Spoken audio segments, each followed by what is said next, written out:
भाद्रपद मास की चतुर्थी तिथि शुरू होने से लेकर खत्म होने तक चंद्रमा का दर्शन नहीं करना चाहिए। श्री कृष्ण ने भी एक बार चतुर्थी का चांद देखा था, जिसके कारण श्री कृष्ण पर चोरी का कलंक लगा था। तो आइए जानते हैं श्री कृष्ण के बारे में यह कथा। असल में एक बार नंदकिशोर ने संत कुमारों से कहा कि चतुर्थी के चंद्रमा के दर्शन करने से श्री कृष्ण पर जो लांछन लगा था वह सिद्धि विनायक व्रत करने से ही दूर हुआ था। ऐसा सुनकर संत कुमारों को आश्चर्य हुआ। उन्होंने पूर्ण ब्रह्म श्री कृष्ण को कलंक लगने की कथा पूछी तो नंदकिशोर ने बताया, एक बार जरासंध के भय से श्री कृष्ण समुद्र के मध्य नगरी बसाकर रहने लगे। इसी नगरी का नाम आजकल द्वारिकापुरी है। द्वारिकापुरी में निवास करने वाले सत्राजित यादव ने सूर्य नारायण की आराधना की। तब भगवान सूर्य ने उसे नित्य 8 भार सोना देने वाली स्यमंतक नामक मणि अपने गले से उतार कर दे दी। मणि पाकर सत्राजित यादव जब समाज में गया तो श्री कृष्ण ने उस मणि को प्राप्त करने की इच्छा व्यक्त की। सत्राजित ने वह मणि श्री कृष्ण को न देकर अपने भाई प्रसेनजित को दे दी। एक दिन प्रसेनजित घोड़े पर चढ़कर शिकार के लिए गया। वहां एक शेर ने उसे मार डाला और मणि ले ली। रीछों का राजा जामवंत उस सिंह को मारकर मणि लेकर गुफा में चला गया। जब प्रसेनजित कई दिनों तक शिकार से न लौटा तो सत्राजित को बड़ा दुख हुआ। उसने सोचा, श्री कृष्ण ने ही मणि प्राप्त करने के लिए उसका वध कर दिया होगा। अतः बिना किसी प्रकार की जानकारी जुटाए उसने प्रचार कर दिया कि श्री कृष्ण ने प्रसेनजित को मारकर स्यमंतक मणि छीन ली है। इस लोक निंदा के निवारण के लिए श्री कृष्ण बहुत से लोगों के साथ प्रसेनजित को ढूंढने वन में गए। वहां पर प्रसेनजित को शेर द्वारा मार डालना और शेर को रीछ द्वारा मारने के चिन्ह उन्हें मिल गए। रीछ के पैरों की खोज करते करते वे जामवंत की गुफा पर पहुंचे और गुफा के भीतर चले गए। वहां उन्होंने देखा कि जामवंत की पुत्री उस मणि से खेल रही है। श्री कृष्ण को देखते ही जामवंत युद्ध के लिए तैयार हो गया। युद्ध छिड़ गया। गुफा के बाहर श्री कृष्ण के साथियों ने उनकी 7 दिन तक प्रतीक्षा की।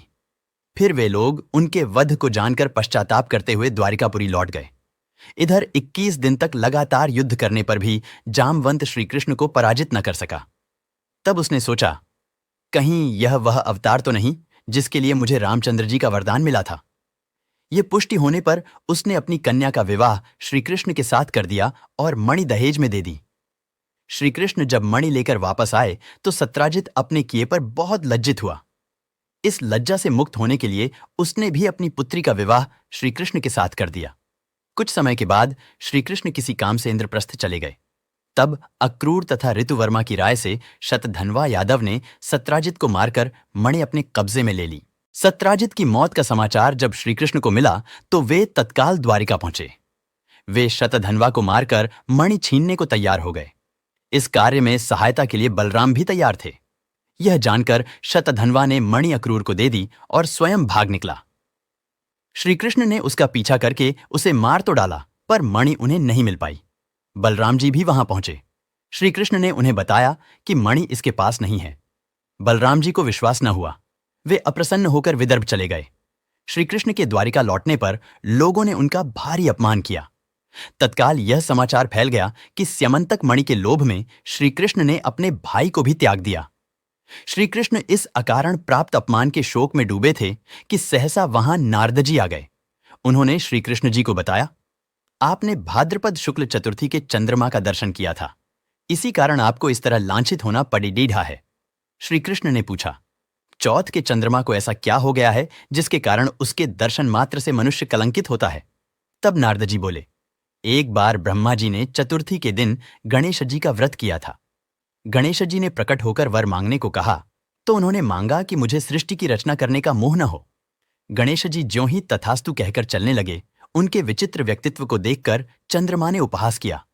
इस पर गणेश जी ने रुष्ट होकर चंद्रमा को शाप दिया कि आज से कोई तुम्हारा मुख नहीं देखना चाहेगा। शाप देकर गणेश जी अपने लोक चले गए और चंद्रमा मानसरोवर की कुमुदिनियों में जा छिपा। चंद्रमा के बिना प्राणियों को बड़ीढ़ा कष्ट हुआ। उनके कष्ट को देखकर ब्रह्मा जी की आज्ञा से सारे देवताओं के व्रत से प्रसन्न होकर गणेश जी ने वरदान दिया कि अब चंद्रमा शाप से मुक्त तो हो जाएगा, पर भाद्रपद शुक्ल चतुर्थी को जो भी चंद्रमा के दर्शन करेगा उसे चोरी आदि का झूठा लांछन जरूर लगेगा, किंतु जो मनुष्य प्रत्येक द्वितीया को दर्शन करता रहेगा वह इस लांछन से बच जाएगा। इस चतुर्थी को सिद्धि विनायक व्रत करने से सारे दोष छूट जाएंगे। यह सुनकर देवता अपने अपने स्थान को चले गए। इस प्रकार भाद्रपद शुक्ल चतुर्थी को चंद्रमा का दर्शन करने से आपको यह कलंक लगा है। तब श्री कृष्ण ने कलंक से मुक्त होने के लिए यही व्रत किया था।